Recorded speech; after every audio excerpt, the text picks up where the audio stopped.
This video is brought to you by Beckett, HVAC pump solutions you can trust.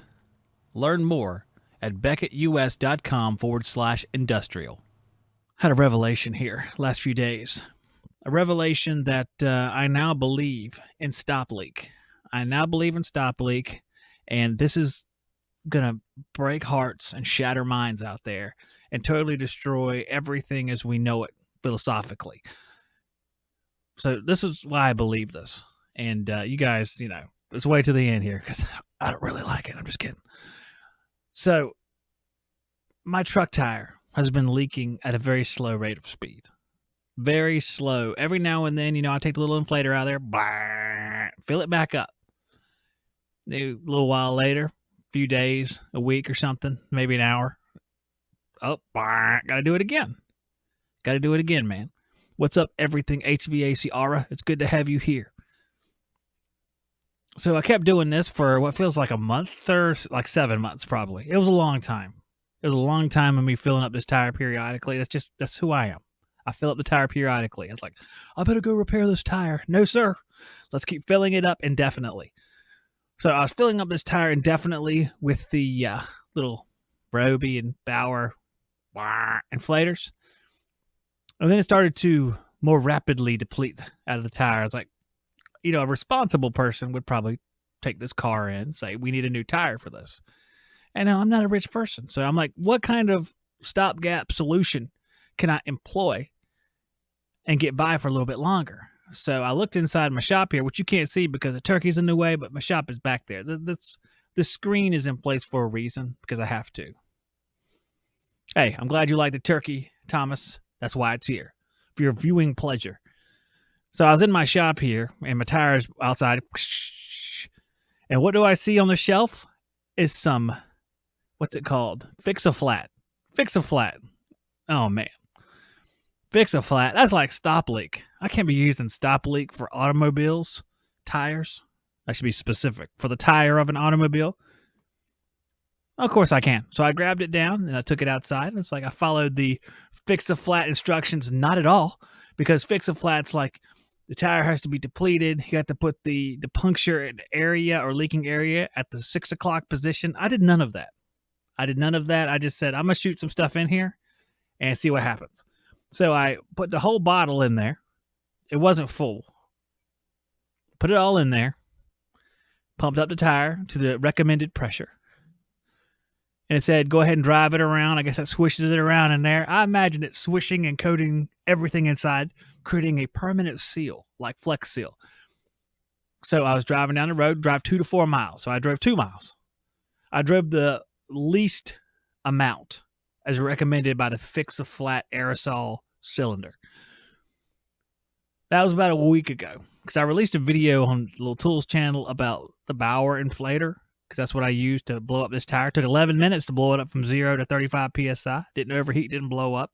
Because those little inflators get pretty hot. They're not designed for continuous usage. A lot of them are 10 minutes. Some of them are 5 minutes. So 11 minutes. It survived. And that tire is still perfect. The Fix-A-Flat, it worked. It worked beautifully.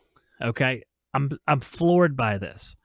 I am floored, and I now have a new respect for all stop leaks. So next time I go to a system, which will be like never, I'm going to, it could be my own system. I'm going to definitely, I can't use it. I will never use stop leak, even after that story. Because a tire is one thing, a refrigeration system is a much different thing. Everybody that's reputable says do not use stop leak. Everybody out there, like your Sporlins, your Dan, I don't know if Dan Foss said it. I'm assuming Dan Foss said it. I can't understand what they say because they have like a Dutch thing going. Dan Foss is like located in, I'm going to say the Netherlands. It's probably somewhere else, probably Denmark or something. So when they talk, it's a little bit difficult to understand, but I'm assuming they're saying to not use any secondary additives beyond the oil that's in the compressor. I'm just going to assume that, but everybody that makes the other stuff's like, yeah, it's fine. Why don't these guys say it's fine then? If it's so fine, why don't these guys say it's fine? I don't know. Everything HVACR. says, put it in your AC and see if it works. Hey, man, what's the difference between them polymer balls? I don't know. I'm sure there's a huge difference. I don't look at the chemical makeup, but it would be interesting to see what the difference was. Spray some stop leak in there, stop up that metering device, probably same day. If it can stop up the hole in my tire, it should darn well be able to stop up a TXV pretty easy. Oh, yeah. Let's see.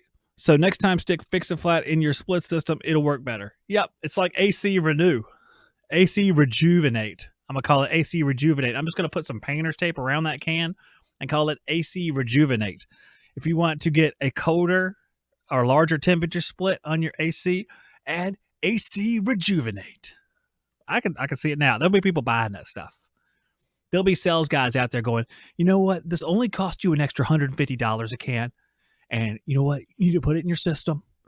Let's go ahead and put the AC Rejuvenate in there. I'll add the UV, 7 UV lights, 13 Remy halos, and let's see, what else can we slap on a system that don't matter nothing? Let's see. Go ahead and put a 12-inch media filter on the back of every system. It's only going to add about 3 inches of static pressure. It'll be fine. That's what your blower's for, to overcome that static pressure from your 13-inch media filter. So we have all those UV. Let's go ahead and put one of those ionizers in there too, because I don't like molecules floating around that don't have a positive or negative charge to them. Who do they think they are? They're like illegal aliens. We need to get them out of there. So we need to add that stuff. Everything HVACR says no temp split at all. You better believe it. There ain't even going to be any refrigerant to make it through to freeze up the coil. It'd be like there's nothing passing. It's just a 100% restriction, and then the system's off. Is what I'm assuming will happen. I don't want to put it in the Bosch because the board will probably go bad somehow. The board will become damaged somehow. I don't know what's going to happen. I shouldn't even say that. Knock on wood. Don't want to say no. The Bosch has been, mechanically sound, except for the very first day I got it. It was broken, which I think I've told you guys before. And it was like one of the breakers in the heat kit had failed. It was no good. So I just had to wire it straight through because I don't use the breaker in the heat kit anyway, because the air handler has a main breaker that's 60 amps, and that covers the 10 kW heat kit. So beyond that, mechanically fine. Just tuning it for humidity has been the difficulty, but otherwise it's been, operates 100% legit.